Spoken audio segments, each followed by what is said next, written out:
वेद प्रताप वैदिक का भी निधन हुआ, जो कि एक मूर्धन्य पत्रकार थे और मुझे भी उन्हें मैं लगातार उनके कॉलम पढ़ता रहा हूँ। मुझे एक बार उनको सुनने का मौका मिला था दिल्ली विश्वविद्यालय में। तो असल में कार्यक्रम विवेकानंद के नाम से कोई संस्थान था जो आरएसएस का था, उसके द्वारा था। मैं एमए के दिनों में उनको सुनने गया था। मुझे उनकी सारी बातें ठीक लगी, पर एक बार उन्होंने इस बात पर भी ताली बजवा दी कि खुद मुसलमानों को बाबरी मस्जिद गिरा देना चाहिए था, वो गुलामी का प्रतीक था। बातें मुझे उनको उनकी ठीक लगी कि ज़्यादा देखिए, वैदिक जी एक अनूठे पत्रकार थे। उनकी कुछ बातों से हो सकता है हम लोग असहमत हों, जैसे यही बात जिसका आप कह रहे हैं, मैं भी उस बात से सहमत नहीं हूँ। लेकिन वो ऐसी बहुत सी बातें कहते थे जो अन्य पत्रकार नहीं कह पाते हैं।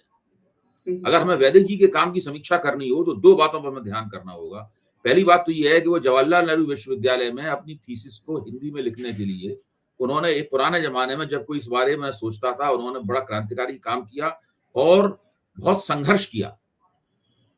वो मुख्य तौर पे समाजवादी विचारों के थे, लेकिन ये इससे उनके ऊपर ऐसी कोई रोक नहीं लगती थी कि वो अन्य पार्टियों और अन्य नेताओं के साथ उनके संबंध अच्छे नहीं होंगे। हुँ, वो सत्ता का वो कोई लाभ उनको ना मिला।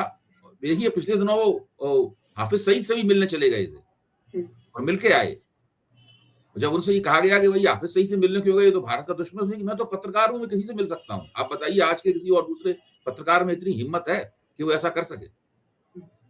तो इस लिहाज से वो एक असाधारण किस्म के पत्रकार थे, जो पीटीआई की हिंदी सर्विस भाषा, उसके वो संस्थापक संपादक थे और पत्रकारिता में हिंदी साहित्य के प्रचार-प्रसार में उन्होंने काफ़ी योगदान किया।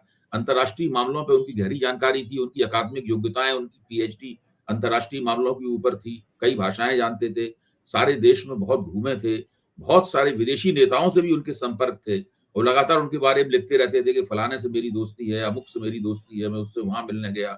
उसके उनके पास बड़े दिलचस्प संस्मरणों का भंडार था और आप जब अच्छा लेख अखबार में लिखते हैं तो फ़ोन करके उसकी सराहना भी करते थे। भास्कर में छपे हुए मेरे कई लेखों पे जो मैंने शिक्षा नीति के ऊपर, भाषा नीति के ऊपर और विश्वविद्यालयों पे लिखे थे, तो उनका सवेरे फ़ोन आता था कि भाई आज तुमने बहुत जम के ठोका, बहुत मज़ा आया तुम्हारा लेख पढ़कर, ऐसा लगता है शायद मैंने ही वो लेख लिखा हो।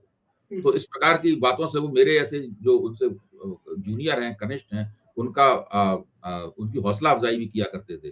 तो मैं श्री वेद प्रताप वैदिक की स्मृति में सिर झुकाता हूँ और उनको बहुत ही श्रद्धा और मोहब्बत के साथ याद करता हूँ।